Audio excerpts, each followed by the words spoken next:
کیسی قربانیاں ہیں صحابہ کرام کی، آپ دیکھو عرب کی گرمی، اور تبوک آج بھی سعودی عرب میں ہے، اچھا خاصا دور ہے اور ریگستانی سفر ہے۔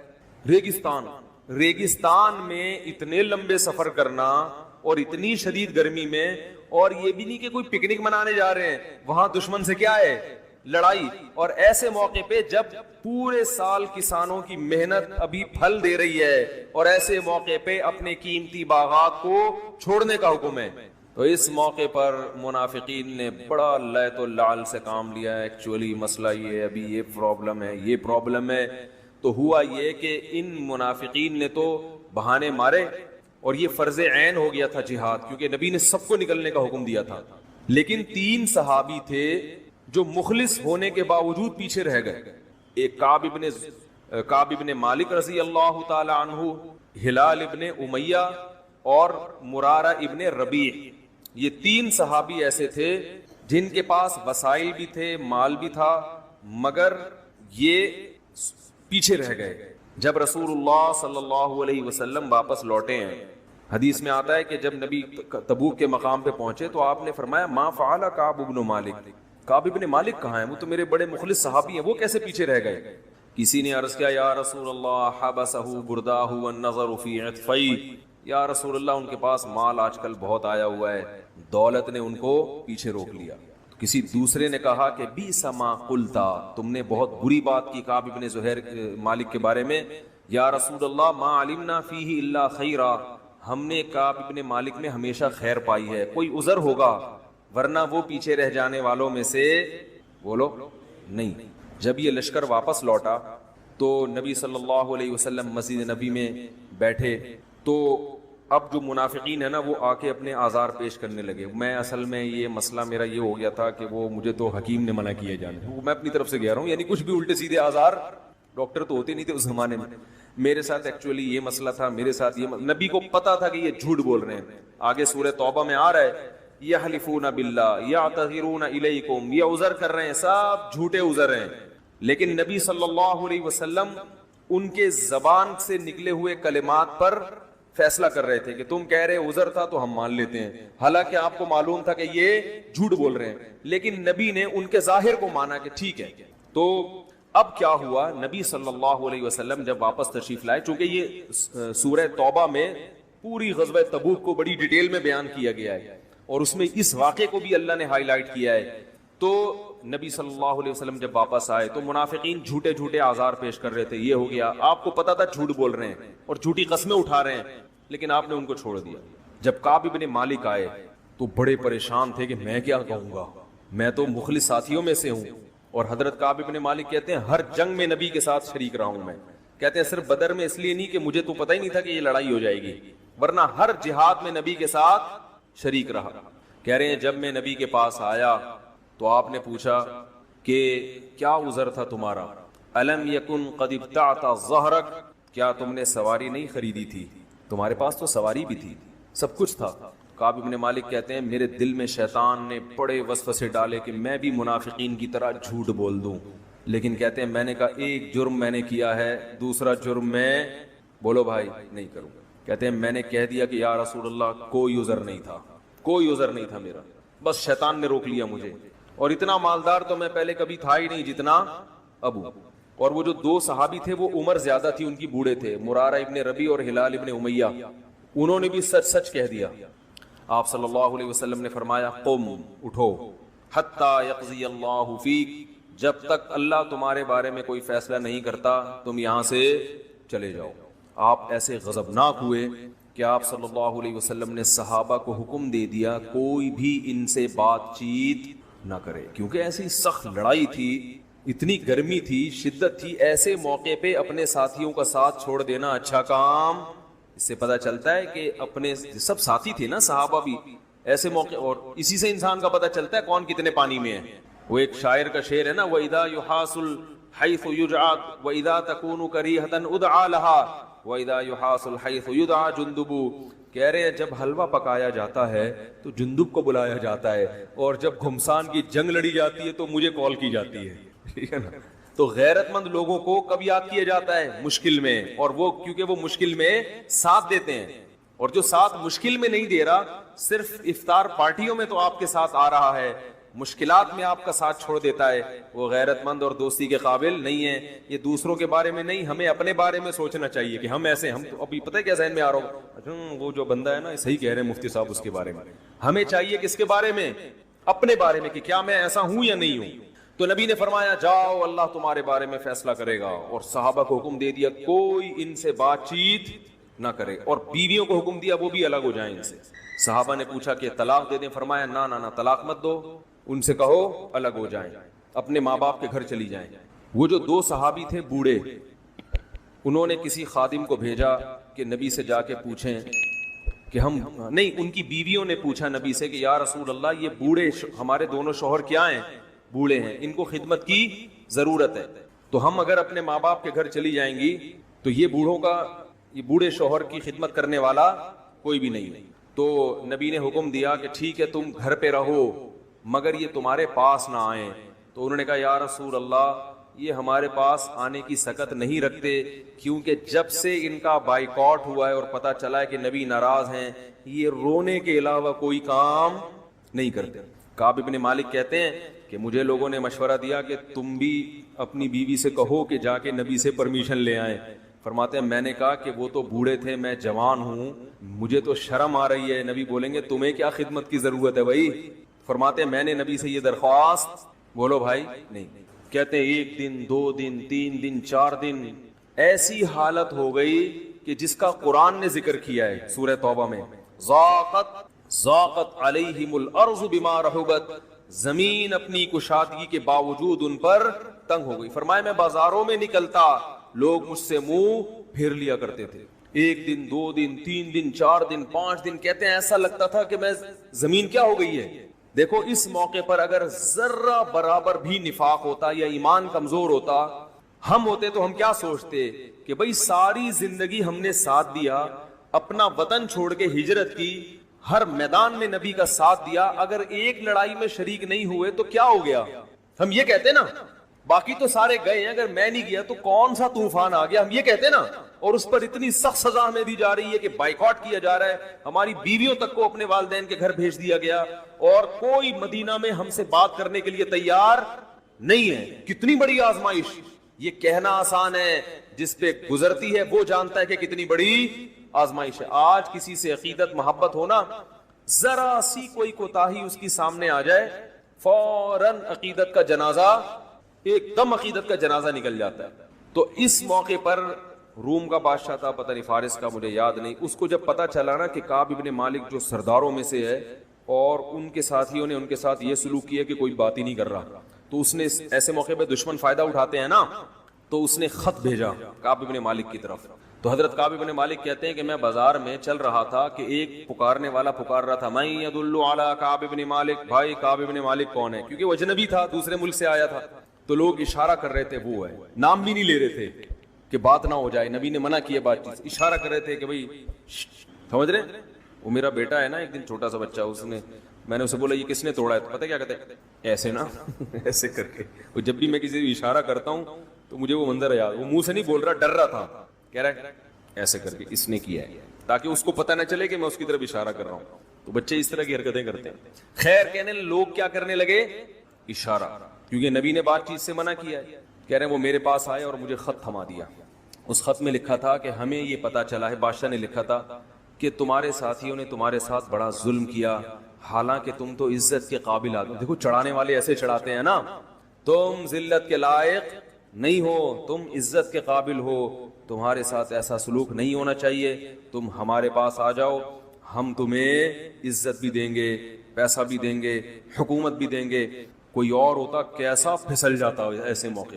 کعب ابن مالک کہتے ہیں میں نے اس خط کو ایسے کر کے پھاڑا، اور میں نے کہا جیسے ایک آزمائش میرے اوپر آئی تھی، اب یہ اللہ کی طرف سے، ایک آزمائش میں ناکام ہوا تو اتنی سزا مل رہی ہے اللہ کی طرف سے۔ وہ سمجھتے یہ سب کس کی طرف سے ہو رہا ہے؟ اللہ کی طرف سے۔ انہوں نے کہا یہ اتنی بڑی آزمائش، پھاڑ دیا اس خط۔ کہتے ہیں پھر وہی کوئی بات ہی نہیں کر رہا۔ کہہ رہے میں جب مسجد نبی میں آ کے نماز پڑھتا، میں دیکھتا کہ نبی صلی اللہ علیہ وسلم میری طرف دیکھتے ہیں، لیکن میں جیسے ہی سلام پھیرتا تو آپ اپنے رخ کو میری طرف سے پھیر لیتے۔ کیسا شاک گزرتا ہوگا۔ یہاں تک کہ 40 دن اسی حال میں گزر گئے. جب 40 دن گزرے ہیں تو حضرت کعب بن مالک کیونکہ مسجد نبی سے گھر تھا آپ کا دور, تو فجر کی نماز اپنے گھر کی چھت پہ پڑھ رہے تھے.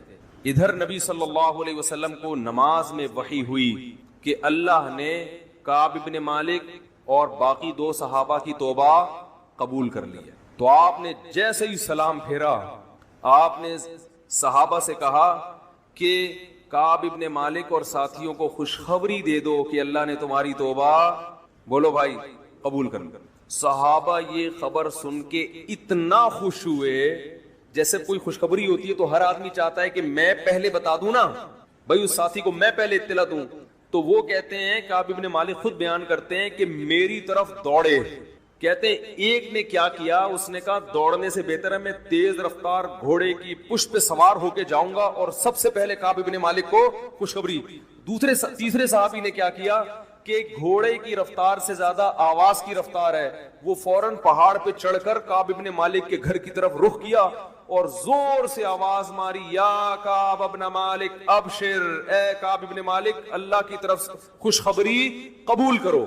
کہتے ہیں میں ابھی مصلی پہ بیٹھا تھا, وہ کیونکہ کان صوت اسرع من الفرس, آواز کی رفتار گھوڑے کی رفتار سے, یہ خود صحابی کا بیان ہے, کہتے ہیں آواز کی رفتار گھوڑے کی رفتار سے تیز ہوتی ہے.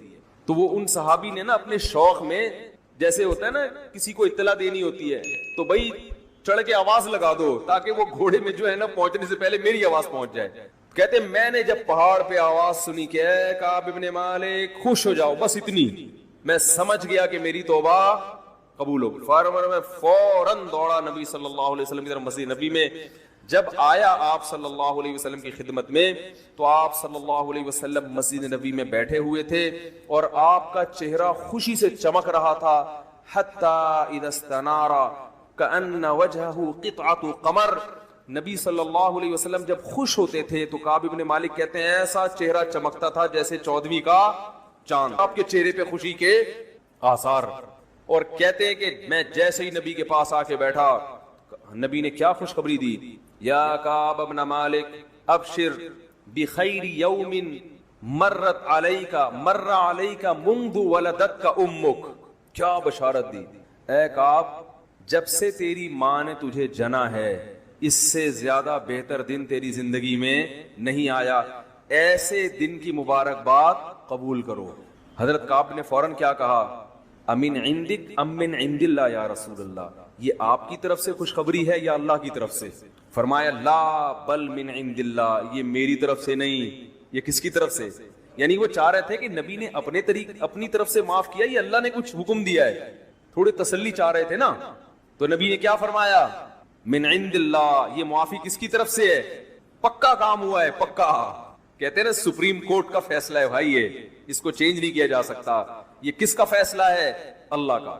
کیسے خوش ہوئے کعب بن مالک, فوراً کہا یا رسول اللہ, جس اللہ نے میری توبہ قبول کی ہے, میری توبہ کی تکمیل یہ ہے کہ جس مال نے مجھے جہاد سے روکا سارا مال صدقہ, زیرو ہو جاؤں گا میں, سب کس کے حوالے؟ آپ کے حوالے, جہاں چاہیں خرچ کریں.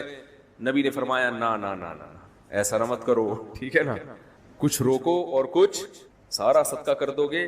نبی تو اپنے ساتھیوں پہ خیر خواہ بھی تھے نا, ہم ہوتے ہم کہتے ہیں لے آ, ہم کیا کہتے ہیں ابھی جو جیسے چندہ مانگنے والا جو ہوتا ہے نا وہ دیکھتا ہے لوگوں کو گرم کر کے ابھی نکال لو, ٹھیک ہے نا, چاہے وہ بعد میں جا کے رو رہے ہو یار سارے پیسے تو چندہ مانگنے والے کو جا کے دے آئے.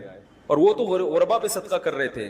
یا رسول اللہ سارا مال, یہ ہوتی ہے توبہ کی تکمیل. ہم لوگ توبہ کرتے ہیں, پتہ ہے کیسی توبہ, ہماری توبہ بھی ایسی ڈھیلی ڈھالی اور کمزور ہوتی ہے کہ تبھی وہ گناہ بار بار ہو رہا ہوتا ہے توبہ کرنے کا. کوئی نہ صدقہ ہوتا ہے ہم سے, گناہ کا جو چیز سبب بنی تھی اس سبب کو بھی نہیں چھوڑتے. صحابی نے کہا یہ مال سبب بنا ہے نا جہاد سے روکنے کا, تو یہ مال اب میں نہیں رکھوں گا, یہ سارے باغات جو اس زمانے کی کروڑوں کی مالیت ہوگی سب صدقہ. فرمایا نا نا نا, سب نہیں, کچھ صدقہ کرو. غالباً 1/3 کا حکم دیا کہ 1/3 صدقہ کرو. تو کعب بن مالک کہتے ہیں کہ میں نے عزم کر لیا کہ اللہ نے مجھے سچ کی وجہ سے نجات دی ہے تو میں زندگی میں کبھی بھی جھوٹ نہیں بولوں. اللہ سے ایگریمنٹ کیا. اور فرماتے ہیں اس کے بعد اللہ نے مجھے بہت آزمایا, کئی مواقع پہ مجھے سچ بولنے میں نقصان ہو رہا تھا، لیکن مجھے اپنا وعدہ یاد آتا تھا کہ میں کبھی بھی زبان سے غلط بیانی نہیں کروں. اور یہ پتہ ہے کعب ابن مالک آخر عمر میں نابینا ہو گئے تھے اور اپنے بیٹے کو یہ واقعہ سنا رہے تھے پورا، جو صحیح بخاری صحیح مسلم کی حدیث میں. تو اللہ نے ان 3 صحابہ کا بھی اس میں ذکر کیا ہے سورہ توبہ میں. لقد تاب اللہ علی النبی والمہاجرین، اللہ نے توبہ قبول کر لی، اللہ متوجہ ہو گیا نبی پر، مہاجرین صحابہ پر اور انصار صحابہ پر. الذین تبعوہ فی ساعۃ العسرہ، جنہوں نے اتنی سخت وقت میں پیغمبر کا ساتھ دیا. اللہ سب سے راضی ہو گیا، سب سے خوش ہو گیا اللہ. اب ان 3 کا ذکر نہیں ہے، ان 3 کا اللہ نے الگ سے ذکر کیا.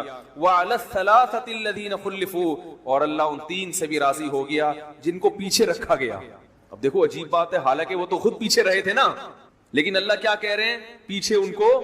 اس سے پتہ چلتا ہے اللہ توبہ قبول کرنے کے بعد ان کو تانا نہیں دے رہا. گویا اللہ یہ بتا رہے کہ ایک حکمت تھی کہ ہم نے شیطان کو تم پہ مسلط ہونے دیا کہ چلو تم سے غلطی کرا دے، تاکہ لوگوں کے سامنے یہ آ جائے کہ صحابی سے اگر غلطی ہوتی ہے تو ان کی غلطی کو دیکھ کر بدگمان نہ ہونا، ان کی توبہ تمہاری توبہ سے کئی گنا تگڑی ہوتی ہے. علماء کہتے ہیں کہ بعض دفعہ انسان سے گناہ ہوتا ہے نا، ایسی توبہ کرتا ہے اور اللہ کا ایسا قرب حاصل کر لیتا ہے کہ گناہ نہ ہوتا تو ایسا قرب حاصل بولو بھائی نہ کرتا. اب ایسا نہیں کہ آپ گناہ کرنا شروع کر دیں، لیکن بعض دفعہ ایسا ہوتا ہے کہ اب دیکھو وہ 3 صحابی اگر تبوک میں چلے جاتے تو وہ تبوک میں جانا اتنی بڑی آزمائش نہیں تھی، بہت بڑی تھی لیکن اتنی نہیں کہ جتنا 40 دن جو بائیکاٹ ہوا نا وہ اس سے بڑی آزمائش تھی. تو چھوٹی آزمائش میں ناکام ہونے کی وجہ سے اللہ نے بڑی آزمائش میں ڈالا، لیکن وہ بڑی آزمائش میں کامیاب ہو کر ان لوگوں سے بھی آگے نکل گئے ہوں گے جو تبوک میں گئے ہوں گے، تبھی ان کا الگ سے اللہ نے ذکر کیا.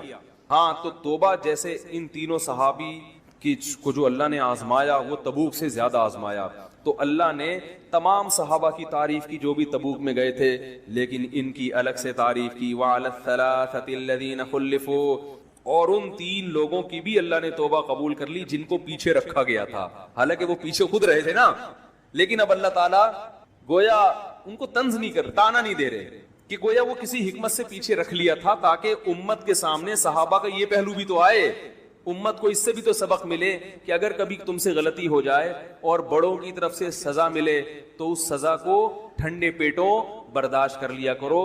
اس سزا کی وجہ سے منفی سوچ کو جنم نہ دینے دو، پازیٹو سوچ کو جنم دو، تو اس سے فائدہ کیا ہوگا، اللہ اور اونچا مقام دے دے گا. سمجھ رہے ہیں کہ نہیں سمجھ رہے؟ آج کسی کو ڈانٹو نا، کوئی تنبیہ کرو تو وہ اکڑ جاتا ہے، میں کیا ایسا آدمی ہوں، میں بھائی مان لے یار غلطی ہو گئی آئندہ نہیں کریں گے، ختم بات. تو یہ حدیث میں آتا ہے یا بنی آدم کلکم خطاؤن، تم میں سے ہر شخص سے خطا ہوتی ہے، وخیر الخطائین التوابون، لیکن بہترین خطا کرنے والے وہ ہیں. ایک یہود نے کی ہے، پوری دنیا کو فتح کیا انہوں نے، پھر اللہ نے عیسائیوں کو غلبہ دیا، انہوں نے یہودیوں سے سارے علاقے چھین کے ان پہ حکومت کی. پھر اسلام جب دنیا میں آیا تو جو کام پہلے یہودیوں نے کیا تھا پھر ان کے ساتھ عیسائیوں نے کیا، تو پھر عیسائیوں کے ساتھ کس نے کیا، مسلمانوں نے. اچھا کمال کی بات یہ ہے کہ مسلمانوں کی یہودیوں سے لڑائیاں نہیں ہوئی ہیں، بہت کم، صرف نبی کے دور میں تو ہوئی وہ خیبر میں اور بنو قریظہ وغیرہ سے. اس کے بعد بڑی لڑائیاں مسلمانوں کی یہودیوں سے کبھی بھی نہیں ہے، سارا ٹاکرا عیسائیوں سے رہا ہے، کیونکہ عیسائیوں نے یہودیوں سے علاقے چھین لیے تھے، تو یہودی پھر رعایا بن کے رہتے تھے. لیکن ان کو اس بات کا غم ہے کہ یہ تو سارا ہمارا حساب کتاب تھا نا. تو قرآن میں اللہ نے بتایا ہے کہ تمہارے جو پیغمبر دنیا میں آئے وہ نیک اعمال کی بنیاد پہ اللہ نے ان کو دنیا میں حکومت دی تھی. تم نے ان کی معیت میں جہاد کیا، وہ جہاد جس کے پیچھے صحیح موٹیویشن ہوتی ہے، اس میں مجاہدین کو ایک پاور ملتی ہے. اور جب جہاد کے پیچھے صرف پیسہ رہ جائے، زمین اور حکومت رہ جائے، تو اس جہاد میں طاقت نہیں رہتی، بلکہ وہ جہاد ہی نہیں رہتا ہے. تو اب یہ لوگ کہتے ہیں ہمارے پیغمبر تھے سلیمان علیہ السلام، داؤد علیہ السلام. تھوڑا سی تاریخ بتا دیتا ہوں نا، پتہ ہی ہوگا لیکن نئے لوگ بھی آتے ہیں. ابراہیم علیہ السلام سے اصل میں تو تاریخ شروع ہوتی ہے نا، جو پیغمبروں کی جو ہمیں ملتی ہے. ویسے تو اس سے پہلے بھی پیغمبر آئے ہیں، لیکن جو اب جو دنیا میں زندہ قومیں ہیں ان کی ہسٹری کہاں سے ملتی ہے ہمیں، ابراہیم علیہ السلام. اس سے پہلے کی ہمیں ویسے کتابوں میں تو تھوڑا بہت تذکرہ مل جائے گا، من حیث القوم کوئی قوم نہیں ہمیں نظر آتی اب، کیونکہ وہ مذہب سارے یہودیت میں پہلے چلے گئے، اس کے بعد عیسائیت میں، اس کے بعد اسلام. تو تو ابراہیم علیہ السلام کا زمانہ آج سے تقریباً لگ بھگ 4000 سال پرانا زمانہ ہے. اوپر نیچے ہو سکتا ہے, کوئی پوری کیلکولیشن کسی کی نہیں ہے. تقریباً کتنا ہے؟ 4000 سال پرانا زمانہ. انبیاء آتے رہے تھے آدم علیہ السلام. اچھا آدم علیہ السلام اور ابراہیم علیہ السلام میں کتنا ہے یہ نہیں پتا. اس میں اندازے لگائے جاتے ہیں کہ ہم سے آدم علیہ السلام کا زمانہ 10,000 سال پرانا ہے ہم سے. لیکن یہ کچھ بھی اس میں کوئی رائے نہیں قائم کی جا سکتی, کیونکہ کوئی تاریخ لکھنے والا تو تھا نہیں, وہ زمانے دنیا میں ختم ہو گئی ہیں. اب تو کوئی پرانی لاش ملتی ہے تو سائنسدان تحقیق کرتے ہیں کہ قبل مسیح ہے کہ بعد مسیح ہے. قاف میم لکھا ہوتا ہے نا, اب تو وہ بھی لکھنا چھوڑ دیا لوگوں نے, تو وہ اس سے پہلے کی بڑی بڑی تاریخیں. بہرحال تو ابراہیم علیہ السلام وہ نبی ہیں جن کو اللہ تعالیٰ نے بہت زیادہ نوازا تھا, کیونکہ بت پرست قوم کے خلاف کھڑے ہو گئے تھے. اور پھر ابراہیم علیہ السلام سے اللہ نے وعدہ کیا تھا کہ آپ کی اولاد میں ہم نبوت کو جاری کریں گے. میں کافی لمبی پہلے بتا چکا ہوں, بہت شارٹ کروں گا تاکہ آج ہمارا یہ ٹاپک نہ رہ جائے. تو ابراہیم علیہ السلام کی اولاد میں حضرت اسحاق علیہ السلام پیدا ہوئے, دوسری زوجہ سے اسماعیل علیہ السلام پیدا ہوئے, اور اسحاق علیہ السلام کی اولاد سے پھر دو زوجہ تھیں, حضرت سارہ اور حضرت ہاجرہ. تو حضرت ہاجرہ سے نبی صلی اللہ علیہ وسلم پیدا ہوئے 2000 سال کے بعد ان کی نسل میں, یعنی ایک ہی پیغمبر پیدا ہوئے حضرت ہاجرہ سے جو محمد صلی اللہ علیہ وسلم تھے, اور مکہ میں جو ان کی اولاد ٹھہر گئی تھی. اور ادھر جو شام, آپ نا میپ کو پڑھا کریں, میپ کے بغیر بہت سارے قرآن کے واقعات سمجھ میں نہیں آتے. تو مجھے بھی میپ پڑھنے سے سمجھ میں نہیں آتے تھے, جب ٹریولنگ کیے تو ملک بیٹھنا دماغ میں شروع ہے, کون سا کنٹری کدھر کو ہے. بہت سی چیزیں پڑھنے سے نہیں آتی, ٹریولنگ سے آتی ہیں. اب میں حیران ہوتا تھا یہ مسلمان فوجیں یورپ کیسے پہنچ گئی تھی یار اس زمانے میں. اب جب میں خود گیا تو مجھے خیال ہو جب میں پہنچ سکتا ہوں تو فوجیں نہیں پہنچ سکتی کیا, کیا خیال ہے. لیکن ہمارا ٹریک تو الگ تھا نا, تو وہ پتا چلا وہ ادھر سے آئی ہیں افریقہ کی طرف سے. اب وہ دیکھیں نا نقشہ تو پتا چلتا ہے, وہ وہاں سے علاقے فتح ہوتے ہوتے ہوتے ادھر سے انہوں نے رائٹ پہ, آگے سمندر تھا تو رائٹ پہ ٹرن مارنا پڑا ان کو. رائٹ پہ ٹرن مارا, اٹلی میں گھسے, اٹلی سے آگے پھر جرمنی تھا, فرانس پہ آگے رک گئے تھے, ورنہ فرانس گیا تھا ہاتھ سے. تو وہ پھر آپس میں ہی بغاوت ہو گئی, آپس میں ہی لڑ پڑے تھے, ورنہ یورپ پہ مسلمانوں کا قبضہ ہو چکا ہوتا. تو لندن گیا تھا, صحیح ہے نا, لندن بھی گیا تھا گوروں کے ہاتھ سے. لیکن ہوا یہ کہ آپس میں پھڈا ہو گیا تھا, بغاوت ہو گئی, لڑائیاں ہو گئی دو کمانڈروں کی. تو یورپ کو پھر چھوڑ دیا, پھر آپس میں الحمدللہ ایسا لڑے. آج تک کیا ہو رہا ہے, اللہ کے فضل سے لڑ رہے ہیں الحمدللہ, ہر سطح پہ لڑ رہے ہیں. اللہ تعالیٰ, میاں بیوی گھر میں لڑ رہے ہیں, حکومتیں آپس میں لڑ رہی ہیں, دوست سے لڑ رہا ہے, مذہبی اسکالر آپس میں لڑ رہے ہیں. تو اس لڑائی کی وجہ سے غیروں کا بڑا فائدہ ہے, وہ اتحاد کر رہے ہیں. مختلف ملکوں نے کرنسی ایک ایجاد کر لی, ٹھیک ہے نا, پاسپورٹ کی کوئی پابندی نہیں, یورپ نے ایک یونین بنا لی پوری, یہاں سے یہاں جاؤ کوئی مسئلہ نہیں, ادھر جاؤ ادھر جاؤ سب ہمارا ہے, وغیرہ وغیرہ. خیر, تو ابراہیم علیہ السلام کے جو شام میں جو سلسلہ چلا ہے نا, اچھا آج کا جو شام ہے پہلے اتنا نہیں تھا بلکہ یہ بڑا تھا. تو یہ اس میں فلسطین, اسرائیل, یہ سب علاقے آتے تھے. تو بیت المقدس تھا, وہاں پیغمبروں کا سلسلہ شروع ہوا, ہوتے ہوتے ہوتے آپ کو پتا ہے کہ اسحاق علیہ السلام کی اولاد میں تھے یعقوب علیہ السلام, ان کا لقب تھا اسرائیل. یعقوب علیہ السلام کا کیا لقب تھا؟ اسرائیل. حضرت اسرائیل جو تھے یعقوب علیہ السلام, ان کے بیٹے تھے یوسف. اور یوسف علیہ السلام مصر چلے گئے, سورہ یوسف میں ہے نا واقعہ, وہ ایک بادشاہ بن گئے مصر کے. تو بنی مصر کا نقشہ دیکھیں آپ, سعودی عرب یعنی مغرب کی طرف, جہاں سورج یہاں ہے نا سعودی عرب, تو سعودی عرب آئے گا پہلے, اس کے بعد مصر آئے گا, اور رائٹ سائڈ پہ ٹرن ماریں گے تو کیا آئے گا؟ اسرائیل آئے گا, فلسطین آئے گا.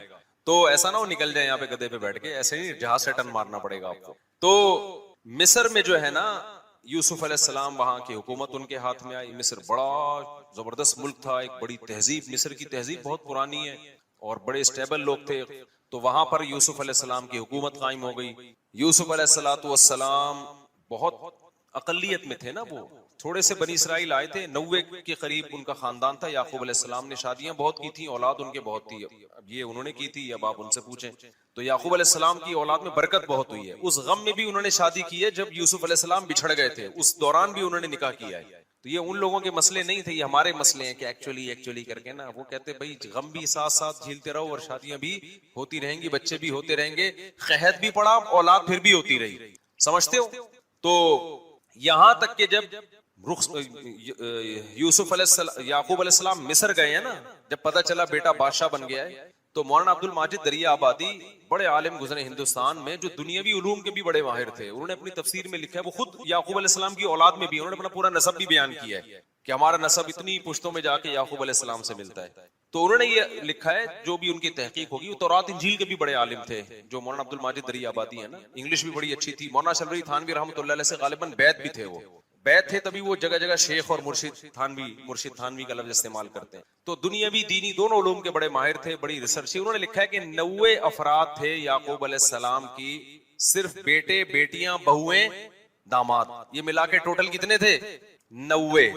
ان کے اکلوتے سربراہ تھے. تو یہ 90 افراد ہجرت کر کے گئے ہیں کہاں؟ مصر کی طرف. یہ سارے بنی اسرائیل تھے. سمجھتے ہو کہ نہیں سمجھتے؟ جب یہ وہاں گئے ہیں تو اللہ نے ان کو حکومت دی, لیکن تھے مینورٹی میں, اقلیت میں تھے. حکومت تو آ گئی, مصر کی خدمت بہت کی, لوگوں میں ان کی عزت, لیکن ظاہر جب آپ اقلیت میں ہوتے ہیں تو آہستہ آہستہ کمزور ہونا شروع ہو جاتے ہیں. غیر قوموں میں حسد ہوتا ہے کہ یہ دوسرے ملک سے آئے ہوئے ہم پہ کیوں حکومت کر رہے ہیں, یہ ادھر سے آئے ہوئے لوگ.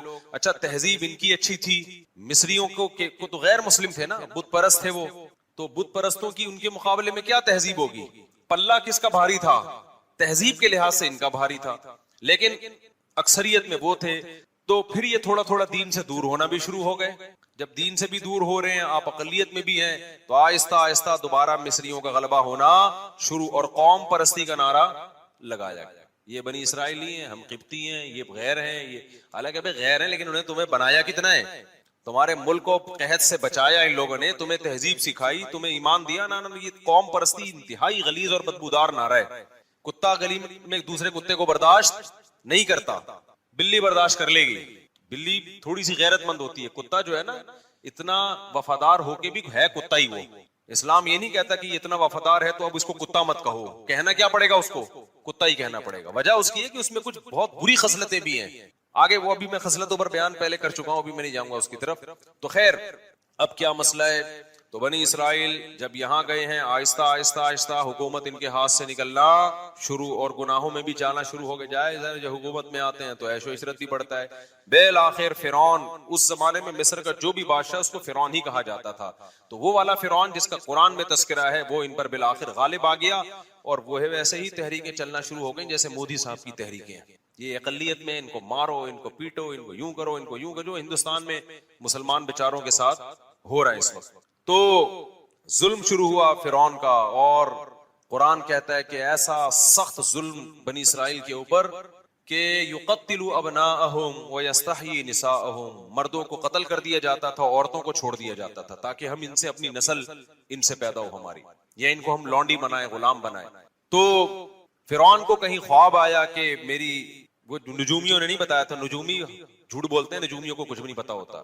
تو زیادہ راجع بات اس میں یہی کہ خواب آیا تھا فرعون کو, اس کو خواب آیا, یا کسی نے ماہرین نے پیشگوئی کی ہوگی کہ لگتا ہے کہ یہ قوم میں لیڈر کی صلاحیت ہے, انہی کا کوئی شخص اٹھ کے تمہارا تختہ الٹے گا, تو تم اتنا ظلم کر رہے ہو نا. تو فرعون نے کیا کیا, ظلم کم کرنے کے بجائے بڑھا دیا. تو اب قرآن میں اس کا تذکرہ اللہ تعالیٰ نے سورہ قصص میں ذکر کیا ہے, وہ میں انشاءاللہ بعد میں, یہ 21ویں رات سے جو ہے نا, جب دوسرے لوگ بھی آ جائیں, اعتکاف والوں کی تعداد بڑھ جاتی ہے, تو کچھ مضامین ان کے لیے رکھے ہوئے.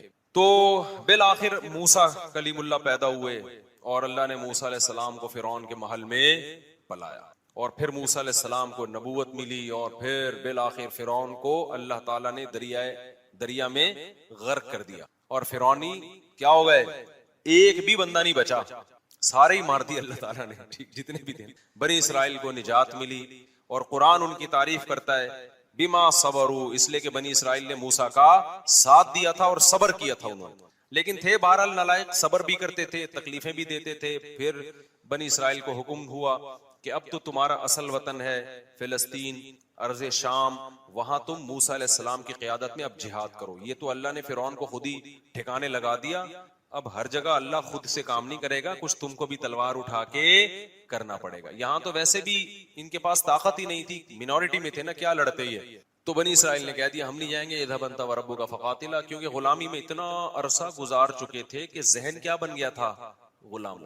آپ اگر غلام بنے رہو نا کچھ دن تک, تو آپ کا دماغ میں مینٹل لیول کیا ہو جاتا ہے. جو لوگ بچوں میں زیادہ رہتے ہیں نا, تھوڑے دنوں میں بچکانہ حرکتیں شروع کر دیتے ہیں. صحبت کا بہت گہرا اثر ہوتا ہے, خوب سمجھ لو.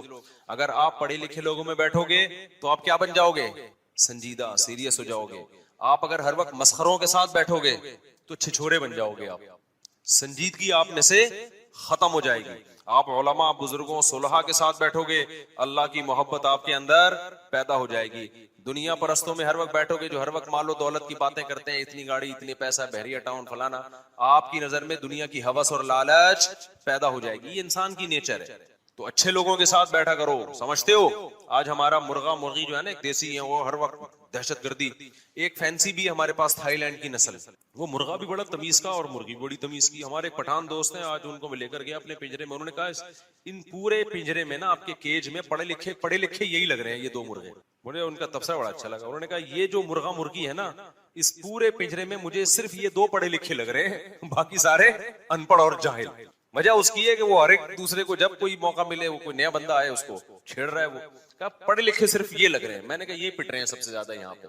اچھا خیر, تو میں نے کہا یہ پڑھے لکھے ہیں, یہ بھی ان کے ساتھ رہ کے ان پڑھ نہ بن جائیں. تو اب مسئلہ کیا ہے, تو اللہ تعالیٰ نے بنی اسرائیل کو حکم دیا, بنی اسرائیل نے جہاد نہیں کیا, اللہ کو غضب آیا, اور موسیٰ علیہ السلام نے بددعا بھی کی, اور اللہ نے کہا یہ زمین ان پر حرام ہے. 40 سال تک وادی تیہ میں اسی طرح سے یہ تڑپتے رہے. 40 سال تک وہیں موسیٰ علیہ السلام کا انتقال بھی ہو گیا, اور وہ 40 سال تک وادی تیہ میں بہکتے رہے. پھر اس کے بعد نئے پیغمبر آئے, اور پھر اس کے بعد نئے پیغمبر کی معیت میں انہوں نے جہاد کی. جب انہوں نے جہاد کیا تو قرآن نے اس کا بھی واقعہ اللہ تعالیٰ نے قرآن میں بیان کیا ہے سورہ بقرہ میں. تو جب ان کا جہاد ہوا ہے نا, تو ان کی فوج, ان کے جو کمانڈر تھے ان کا نام تھا طالوت. وہ پیغمبر ہی نے ان کو بنایا تھا کمانڈر, وقت کے نبی نے, لیکن وہ غریب تھے. بنی اسرائیل نے اس پہ بھی اعتراض کیا, غریب آدمی ہمارا امیر کیوں بن رہا ہے؟ تو ان کو بتایا گیا بھائی اس کے پاس نالج زیادہ ہے اور صحت اچھی ہے. کمانڈر کے لیے پیسہ ہونا ضروری نہیں ہے, نالج, جنگ لڑنے کا تجربہ زیادہ ہو. دیکھو اللہ تعالیٰ دنیا کو اسباب سے چلاتے ہیں. علماء نے بیان کیا ہے جنگ کے کمانڈر بنانے کے لیے یا ملک کا صدر وزیر اعظم بنانے کے لیے دو بندے ہیں آپ کے پاس. ایک بہت نیک ہے, نالج اور تجربہ نہیں ہے اور اس کو پتا نہیں ہے کیا کرنا ہے, اور ایک برا ہے لیکن اس کے پاس ایکسپیرینس ہے, صلاحیت ہے. تو برے کو بنایا جائے گا, نیک کو نہیں بنایا جائے گا. بات نہیں آ رہی سمجھ میں؟ جب میں یہ بات لوگوں کو بتاتا ہوں, لوگ کہتے ہیں یار یہ کیا بات ہے, تقوی کی تو بڑی اہمیت ہے. میں ان سے کہتا ہوں مجھے ایک بات بتاؤ, آپ جب گھر میں ڈرائیور رکھتے ہو گاڑی چلوانے کے لیے, ایک بندہ ہے تہجد گزار ہے, تبلیغ سے حضرت جیسے 4 مہینے لگا رہے ہیں, ماشاءاللہ کتنے وقت کے لیے نکلے ہوئے ہیں حضرت آپ, سالانہ چلہ, ماشاءاللہ ماشاءاللہ. تو وہ بھی سالانہ چلے کے لیے نکلا ہوا تھا, ابھی تازہ تازہ چلہ لگا کر آئے, لیکن وہ گاڑی چلانی نہیں آتی. دوسرا گٹکا بھی کھاتا ہے, پان بھی کھاتا ہے, چرس بھی پیتا ہے, لیکن گاڑی چلانا اس کو آتی ہے. تیسرا کوئی آپشن آپ کے پاس نہیں ہے, تو ڈرائیور کس کو بناؤ گے آپ؟ نیک کو تھوڑی بناؤ گے. بولے کہ بھائی تو بہت نیک ہے لیکن جو کام تجھے دیا جا رہا ہے تجھ میں اس کی صلاحیت نہیں ہے. ہاں نیک ہونا, دونوں ڈرائیور اگر ڈرائیور ہیں پھر جو نیک ہے اس کو ترجیح دی جائے گی.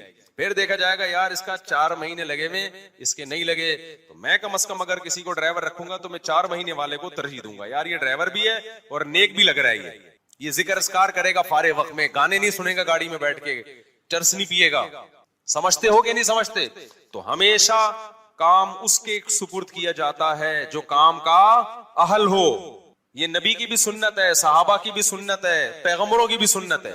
تو پیغمبر نے طالوت کو امیر بنا دیا اور کہا کہ اللہ کے حکم پہ بنا رہا ہوں. لوگوں نے کہا یہ تو پیسے ہی نہیں ہے ان کے پاس, غریب آدمی. تو پیغمبر نے کہا اس کی غربت کو مت دیکھو, اس کی صحت بھی ہے. لڑائی کے لیے کیا چاہیے؟ صحت چاہیے. کمانڈر ہونے کے لیے جگرا چاہیے, صحت, کانفیڈنس, دل مضبوط.